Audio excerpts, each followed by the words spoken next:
Good day, everybody. Thank you for joining so far. We can see there are a few people still connecting, so we're going to give folks a couple more minutes before we get started.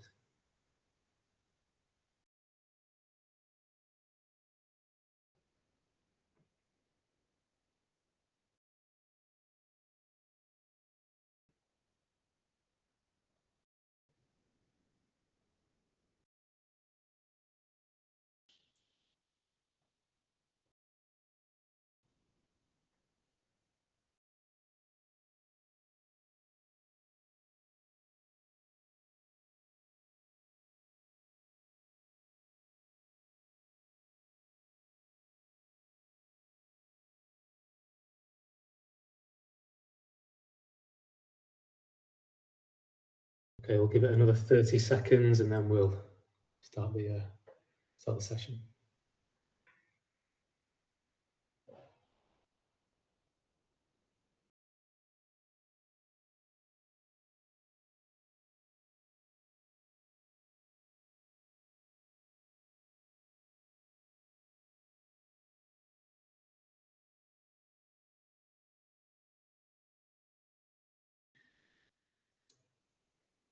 Okay, I suggest we begin. So a couple of quick housekeeping notes before we get started. Everyone will be muted throughout the session, so please don't worry about background noise. If you have a question at any point, drop it into the Q&A function at the top right of your screen, and we'll get to as many as we can during our dedicated Q&A time towards the end. We'll be running for about 45 minutes today, so let's make the most of it. So hello and welcome, and thank you for joining our webinar today that intends to unravel the pain points and challenges of some of the things underwriters love to hate, and how upstream benefits can lead to downstream and, more importantly, bottom line benefits. From intake to impact, rebuilding the front door of underwriting. My name is Andrew Holdway, Head of Distribution Partnerships at Swiss Re Risk Data Solutions, and I will be your host of today's webinar. I've had almost 2 decades working across underwriting, distribution, data and product business units, battling with having patchy and sometimes credible data, presented in ways that would require its own PhD to decipher. So today's topic is very close to my heart. And I'm joined today by 2 great speakers, Tom and Lindsay, who I invite to introduce themselves. Lindsay, to you first. All right, thank you so much, Andrew. Good morning, good afternoon, and good evening all. I'm Lindsay Bloomfield from Swiss Re's Risk Data Solutions team. I'm based in Bloomington, Illinois in the United States. And Swiss Re has been at the forefront of risk for over 160 years, helping the industry understand, quantify, and manage increasingly complex risks all across the globe. And if you aren't familiar with us, Risk Data Solutions really grew out of that heritage. Today, we support our clients' business decisions by bringing together the world's most comprehensive hazard data, models, and advisory capabilities, all in a connected ecosystem. And we do that in close partnership with leading technology providers like Indico Data. Great. Thanks, Lindsay. Thanks, Andrew. Great to be here. Tom Wild, the CEO of Indico Data.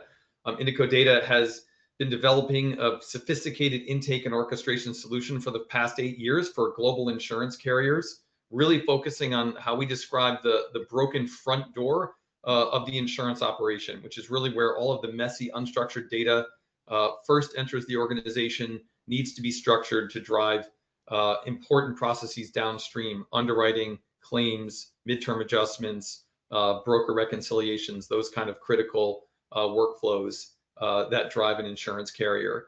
We are Boston-based, but have a team based around the globe. And looking forward to having this discussion today. Thanks, Tom. Thanks, Lindsay. So let's dive right into a topic that affects all of us, whether in our personal lives, the communities around us, and the industry we work in, natural catastrophe events. Now, what strikes me about this moment is that the NatCat conversation has fundamentally changed in character. It used to be about tail events, the 1 in 100, but now we're seeing attritional losses, secondary perils driving volumes of loss, and volatility that doesn't fit neatly into historical models. Lindsay, you're closest to the data on this. What are the trends you're seeing, and how should the industry be thinking differently about risk in this environment? Yeah, thank you so much, Andrew. And you're right. The volatility we've seen, it has moved from what was on the edge of the portfolio really into the core. We have moved into a structurally different environment. As an example, we are now seeing 100 billion USD insured losses as a baseline, not an outlier. In fact, and this is from our Swiss Re Institute's latest Sigma report. 2025 alone delivered 170 billion USD in insured losses, and that was without a major US hurricane landfall. So that's a relatively benign year in what is still a very high risk environment. And there are a few things that are driving this. I'll cover a couple of them. First is frequency over severity. We're seeing more events are contributing to annual loss totals. We're also seeing this growing threat of secondary perils, things like wildfire, severe convective storms, and flood. They are just dominating now at around 92% of insured losses globally. And that 92%, that is at an all-time high. And we're seeing risk show up in new places. Look at wildfire. It's expanding geographically, including parts of Canada and Europe. This isn't just about California. And structurally, losses are growing about 5 to 7% annually. And those are driven largely by exposure growth, which is about 80% of the trend, and increasing asset concentration in high risk areas. So if we dived into California, just take an example there, in 2025, the Los Angeles wildfires alone generated around 40 billion in insured losses. Now, this made them the costliest wildfire events on record. It was driven not just by hazard, but by dense, high-value exposure in wildfire-prone areas. So this isn't just a bad year problem. This is fundamentally a baseline shift. So from a risk data solutions perspective, the key shift is that we're seeing risk is more dynamic, it's more localized, and it's really evolving faster than some of the traditional models may have assumed, which means the industry has to start thinking about risk as less static, as less of a portfolio level view, and more of something that needs to be understood and acted on continuously at a much more granular level. So the challenge isn't just modeling the risk anymore, it's keeping the pace with how quickly it's changing. And so for us, the question becomes, well, how quickly can we get insights into decisions at the moments that matter? Tom, anything to share? I think that's right. I think the real pincer here is the softening market and the need to make decisions even faster, but understanding that you need a complete view of the risk before you can make those decisions, pressured by what we're seeing in terms of the growth in cat events year on year. And so that pressure to respond more quickly, what you can't have it result in is making decisions with less data or a less complete understanding of the risk. Thanks, Tom. Thanks, Lindsay. But there seems to be a bit of a conundrum here, as on one hand, the risk landscape evolves and is more volatile than ever. But on the other hand, the industry has never had access to better risk intelligence, better models, better science, more data across the value chain. And yet, for example, expense ratios and cycle times tell a stubbornly different story. Tom, where is the value actually getting lost between what we know and what we do with it? Yeah, I think what we see from customers is the desire to push the data further upstream in the process. I think historically you would see enhanced or enriched data happening close to the moment that the underwriting was deciding to price and bind risk. What we're seeing now is a desire to use that data to actually triage the risk very early in the process to make sure that you're addressing the most important risks early, and also being able to set aside the ones that are outside of your appetite. This is because as the market softens, there is more pressure to look at more of these risks. You can't expand your underwriting capacity quickly, and you probably don't want to, because with a softening market, you're trying to also control your expense ratios. So being sure that you're using that underwriting capacity as efficiently as possible is really critical. Lindsay, over to you. Yeah, and you're absolutely right, Andrew. We've never had better data, better models, better science. But to your point, if you look at those outcomes, the expense ratios, the cycle times, the loss trends, they're not always telling that success story that we want to see. So I think that question for all of us is not that do we understand risk, but it's around why aren't we turning what we know into these better underwriting outcomes? So there's maybe a disconnect in a few areas first, and I'll go back to the secondary perils again, the wildfires, floods, severe convective storms. So if we agree these are not secondary anymore, we need to ask if we are underwriting them with the same discipline, the same granularity, the same confidence as traditional peak perils, because in many cases we aren't. So that puts us in the situation where we might model the risk, but we don't consistently underwrite it differently. And second, let's look at models versus decisions. Our models today, they're incredibly sophisticated. They simulate beyond history. They're capturing emerging risks. They give us these wonderful forward-looking views. But Swiss Re's Sigma report also points out something important. We still have data gaps. We have incomplete exposure data and models that can lag reality in those fast-changing areas. So what ends up happening is the insight might sit somewhere, but it doesn't always make its way into pricing or into portfolio steering. And at that point, it's not really value add. I'll also talk about data fragmentation. This is across the value chain, right? So from the policyholder to the broker to the primary carrier to reinsurance, we've got that data, we've got it everywhere, but oftentimes it's inconsistent, it's incomplete, and maybe stuck, it's not flowing. So that leads decisions to take longer, pricing lags, and risk accumulates. And then there's adaptation. So we know this works. There's clear evidence. If you look at flood protection, things like fortified buildings can reduce claims by 50 to 70%. And this has materially reduced losses in parts of Europe.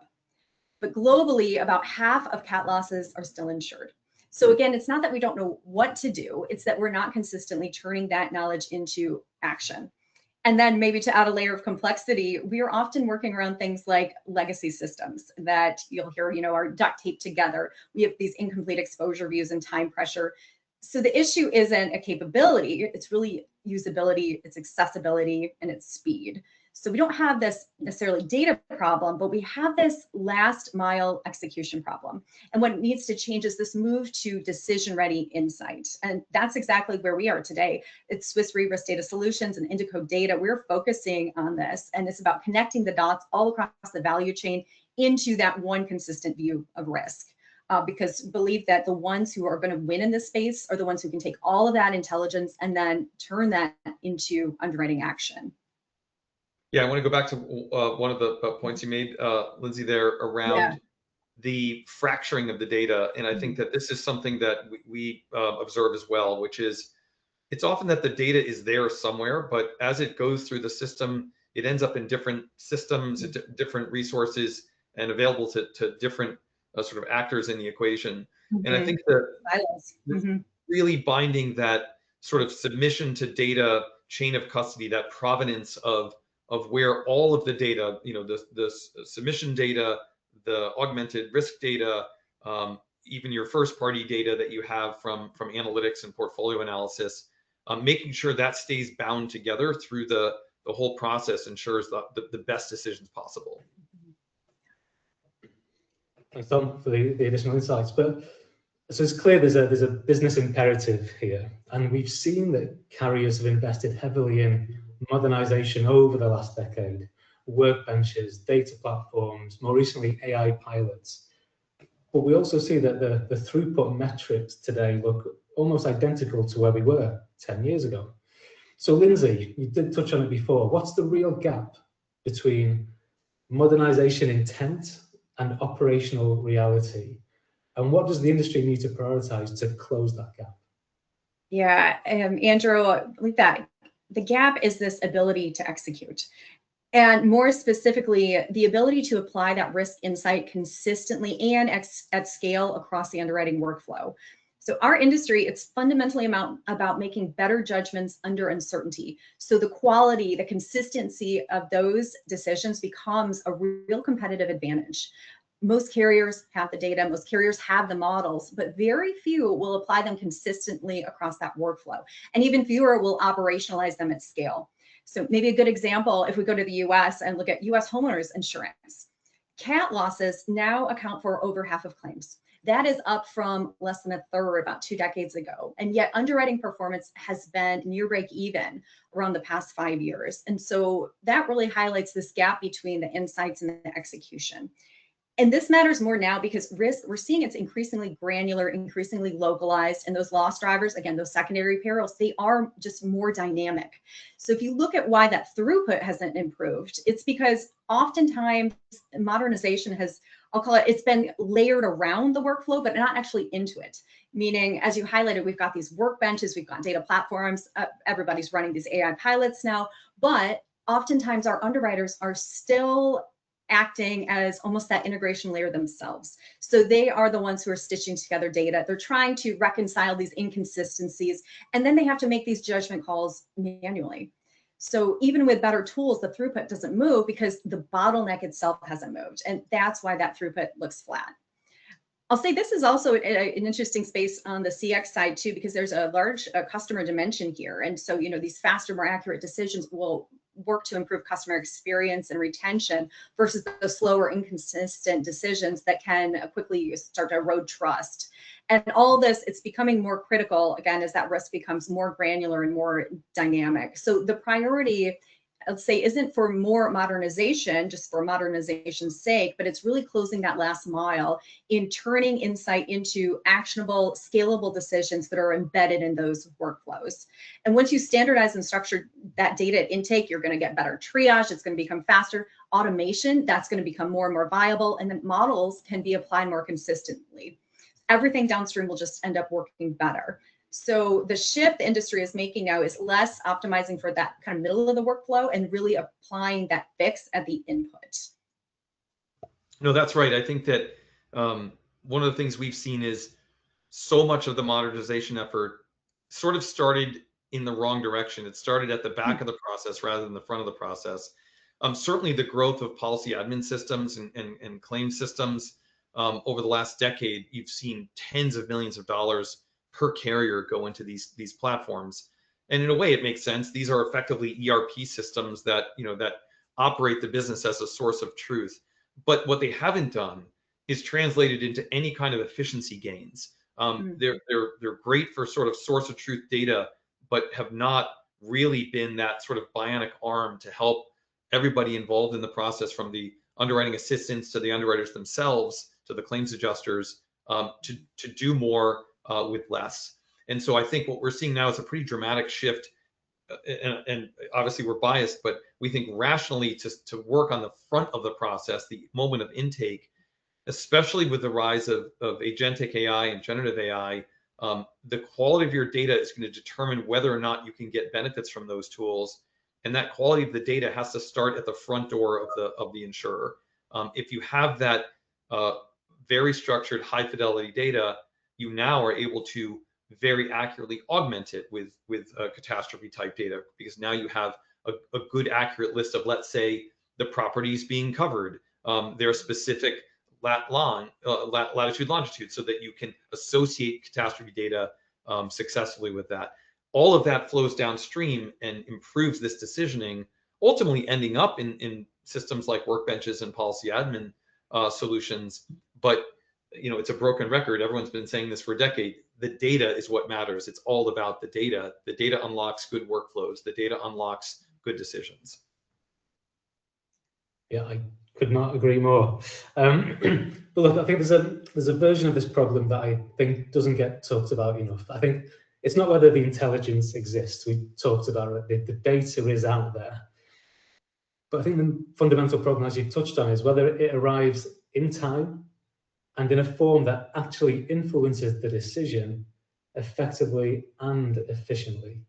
So Tom, how do we close this gap then between having the right data, consistently acting on it at the right moment in the workflow? Yeah, and I think that the pressure for this is ramping up. If you look in the London market, the big brokers' requirements in terms of appetite response time, now expecting it in a minute, not 72 hours. So that's a dramatic shift the carriers have to adapt to here to remain competitive. I have spoken to many carriers who see this as a very significant risk to their book of business if they can't figure out how to get faster. But as I said sort of at the outset of the webinar here, it's not enough just to be faster. You also have to be smarter, because fast without smarts is going to end up with bad risks. and being really smart but being slow means you're not going to win any of the business. So that is really the competitive arena now that all the carriers face is I need to be fast and smart. That means that you have a very sophisticated process at the front of the submission to quickly turn that into structured data and then augment that data and then apply that to dynamic appetite and triage heuristics to make sure that you're giving that appetite back quickly, you're triaging the right risks at the right time, so you're using your underwriters effectively, and you're augmenting those risks with the right kind of data so that the pricing ends up being something that you can write profitably. So this is very imperative now, certainly in the London market, but I think globally you're seeing this imperative with the softening market, with more pressure from the distribution side, wanting to have this information quickly. They're trying to service their customers as efficiently and robustly as possible. So the reason they're asking for this makes sense, but it means the whole value chain has to adjust. Lindsay, any thoughts? Yeah, Tom, as you were talking, I was trying to internalize, how people would feel hearing that phrase, you need to be both fast and smart, right? And so I feel like a lot of us can be really overwhelmed by data and also be underutilizing it at the same time, because oftentimes we see it's sitting in silos or it isn't usable at that point of decision. And you think about, well, what's it going to take to get it used? And a few things will determine whether that intelligence will actually get used. Things like the timing of it, the format, and importantly, the trust. Because even when the data exists, if it shows up late or if it shows up in a way that doesn't nicely fit the workflow, we have this tendency to default back to our own judgment. And that's why I do believe that starting at that intake is so, so critical. So when enrichment is applied to that structured submission up front, it's going to create this beautiful domino effect. You're going to get this faster triage. You're going to get that more consistent model application. And ultimately, you're going to get to the better decisions. And so that real bottleneck, it's around that unstructured data, the documents, the submissions, different reports. So it's not a data shortage, but it's more of a decision bottleneck. And a major challenge, I think also highlighted in the Swiss Re Sigma report, is this issue of incomplete or outdated exposure data, and especially for secondary perils. So if we go back over to Europe and go to Northern Italy in 2023, they had some hail events. And initial loss estimates were nearly tripled once better exposure data emerged. And this showed how that poor data usability can distort underwriting and risk decisions. So it's not just about more data, it's about making existing data structured, making it accessible and really decision ready. Because if you think about it, that insight without integration, it's just kind of expensive noise. And for NatCat data specifically, as you highlighted, that timing matters. And too often it can show up late, just almost as a validation step. And if you're waiting until pricing to really understand that risk, you're already going to be behind. So closing that gap is about embedding that intelligence, again, early into that workflow. Thanks, Lindsay. I'm going to steal your phrase, decision ready. I do like that. A quick reminder to the audience before I move on to this next question. I see a few questions coming through, but please don't be shy and don't hesitate adding your question to the list as well. Okay, my final topic is resilience. Now, resilience is usually framed as a portfolio question, but I'd argue that operational resilience is equally as important, but far less discussed. Lindsay, I want to come to you here. What does it actually mean to build an operation that carriers, brokers, and most importantly, policyholders can trust? Not just when conditions are stable, but when volatility spikes. Yeah, Andrew, Swiss Re's purpose is very clear. We make the world more resilient. Our global network of over 15,000 of us wake up every day with that in mind. It's how we ensure the industry can continue to provide protection, even as that risk landscape becomes more volatile. And in today's environment, it means helping clients anticipate, helping them understand and act on risk earlier and with greater confidence. And to your point, resilience, it has to be both financial and operational. It isn't just about absorbing losses after an event, but it's about ensuring the system can function when it's under stress. When we bring standardization and structure to upstream flow, we're not just improving efficiency.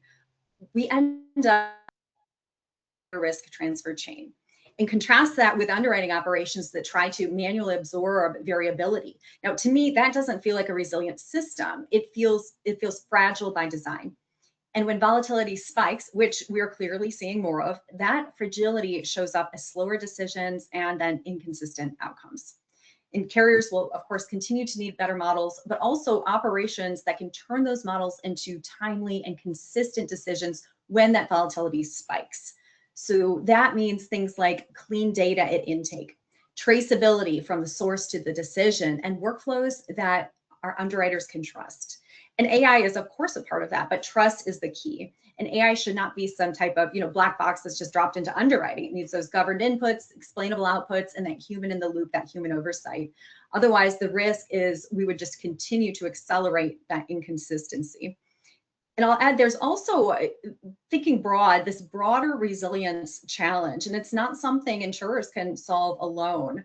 We see global protection gaps remain large, and adaptation is essential. This is where public and private collaboration can be a key. A strong example of that, if we go over to Europe and go to Zurich's flood diversion tunnel, this reduced potential losses by around 99%. And that's showing how infrastructure and risk insight together can dramatically improve outcomes.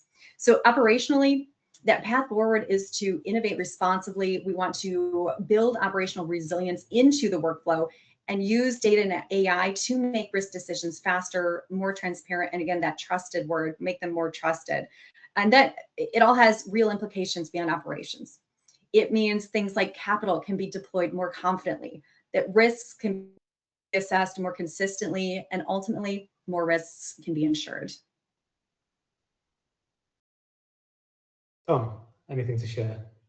Yeah, I think that when we think about resiliency, one of the related topics is, for a long time, insurance companies operated with what we sometimes describe as sort of individualized knowledge. You have this deep well of knowledge, existing in highly tenured people. The goal now is to make that institutional knowledge. How do you codify that, make that institutional knowledge? That in turn allows you to use these new technologies, generative AI and agentic AI, to build very elastic decisioning systems, such that when you have a high volume demand on the system in a short period of time, by creating that institutional knowledge that can be codified in the form of agent-based decisioning, you can scale quickly, elastically, up to meet the demand and then scale back down again. That's made possible if you can really translate that long tenured individual knowledge into the institutional knowledge that allows you to leverage that as intellectual property for the business. Thanks, Tom. Thanks, Lindsay. Well, thank you both for your insight. Clearly, there's a great opportunity for all stakeholders when we can unleash our underwriters to spend their time better on actual underwriting and risk-taking tasks. So we're going to go to the Q&A now for 5-10 minutes before we wrap up. So if I just look at the Q&A questions coming through, and the top one is, okay, let me read this one out for you guys. Question 1, you mentioned underwriters spend 40 to 70% of their time reconstructing submissions. Is that number getting better or worse as submission volumes increase? I guess, Tom, let me throw this one to you. I'm not sure it's getting worse. I think it is the problem to solve if they're going to be able to scale into a soft market. The reality is that right now prices have dropped, premium prices have dropped by 6 to 10% in the last 6 months. That's a very meaningful hit to the top line and very meaningful pressure on the business. That means in turn, carriers need to be able to look at more submissions more quickly and more intelligently in order just to maintain that top line book of business, let alone grow that book of business. So while I don't think the percentage of time the underwriters spend on this is growing, I think that is the problem to solve, to drive that efficiency and allow them to take their very unique skill set and scale it elastically into this problem. Yeah, Tom, that's interesting. I'm that 40 to 70% is neat too, because you could have 2 underwriters that could spend that 40 to 70% of time very differently, right? Depending on maybe that quality of the submission And right. so it's almost that inconsistency is what ultimately impacts, the speed, the selection, the portfolio outcomes. So it's like that trajectory is only improving when carriers move from the manual to the systemic ingestion and that normalization then at scale. I fear for or I guess concerned for the underwriters who've signed up to be an underwriter and spend 70% of their time to reconstruct the data. Okay, next question. We've been talking about enriching submissions at intake, but if a broker sends you a 200-page PDF with inconsistent data across all of it, where do you even start? Well, I guess I'd probably start with a relationship with the broker itself, sending you something like that. But Tom, where would you start with a submission like that? Yeah, I think that the key is you have to understand what data is going to be valuable, to making your decision, and then you work backwards, right? So this is the data from however we get it that's going to drive our decision, and that then drives how you construct your workflow and your processing to make sure you're getting that data as confidently and as accurately as possible. Now, the good news with generative AI is you can use these technologies to span across a document of that size very quickly and extract the data. The bad news is that it's doing it on a probabilistic basis. So if you're not careful, that data can be hallucinated, that data can be made up, or that data can be incomplete.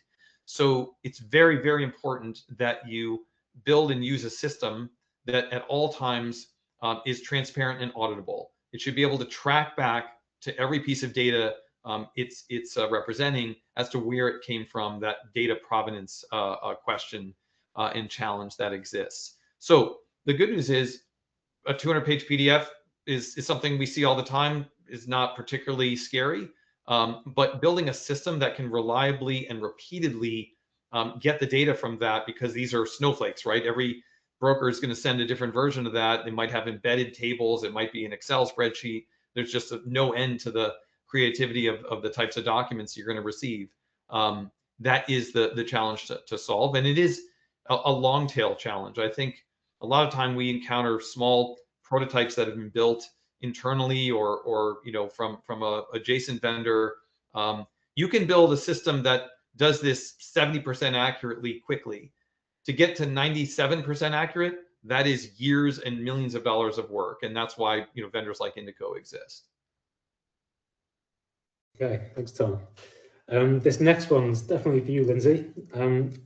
From Swiss Re's vantage point, sitting across so many carriers globally, are you seeing a meaningful difference in performance between the ones who invested in operational infrastructure versus the ones who haven't? I think you touched on it before, but how would you respond to that?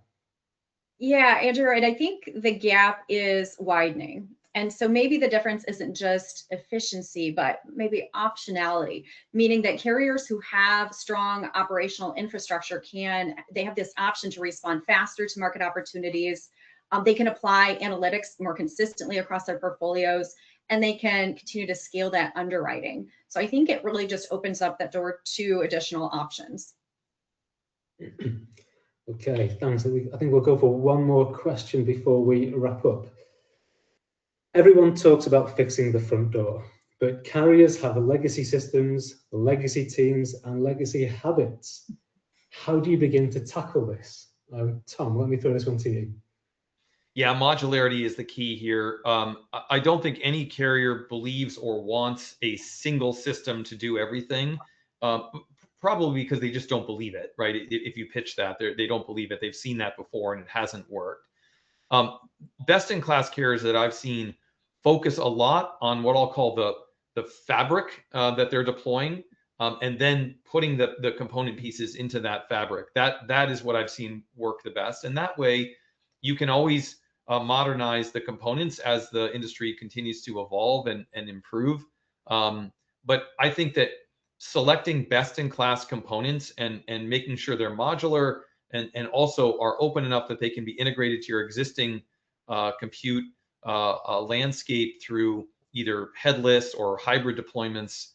That's really the key to making sure that you have maximum flexibility into the future while also solving your today problems. If only there was a magic bullet to solve all of that at once, it would be in a different position. Okay, look, so before we wrap up, Let me ask our speakers to give their final thoughts on this topic and any key takeaways. So Lindsay, you first. Sure. I just really want to highlight that we've entered a fundamentally different risk environment. That volatility, it's not at the edge of the portfolio, it's at the core. 100 billion loss years are now the baseline. It's driven by secondary perils and exposure growth and risk showing up in these new and different places. But that real shift isn't about how much risk there is, it's how it's behaving now. It's more dynamic. You're seeing that risk be more localized and it's evolving fast. And that is exposing the real gap. It's not just this data gap. The industry has never had better insights. It's this execution gap. And too often the insight doesn't show up at the point of decision, or not in time, at least, to change the outcome. And this is where that opportunity is. And at Swiss Re Risk Data Solutions, our focus is simple. We want to define that risk clearly and make sure that it's actually used, because the winners in this environment are going to be the ones who turn that insight into consistent and scalable decisions. And ultimately, that's a critical part of how we work to close that protection gap, how we strengthen resilience and build trust, not just in the stable markets, but when we have that volatility spike. And Tom? Yeah, I go back to sort of what we discussed a bit early in the process, which is, the imperative here is to be smart and fast. And I think that, we've talked a lot about how to be smart, using data like Swiss Re CatNet data, which gives you a comprehensive view of catastrophe risk on a given submission. And being fast means using automation and really making sure that the sort of individual knowledge you've developed over the decades in business can be institutionalized and applied, so that you're getting consistent, scalable decisioning at the point of entry. Lindsay, Tom, thank you very much for sharing your thoughts and convictions, and thank you again for those who've joined us. If you would like to discuss any of the topics mentioned today, please reach out to us. Enjoy the rest of your day, wherever you are dialing in from. Bye for now. Great. Thanks so much. Thank you all.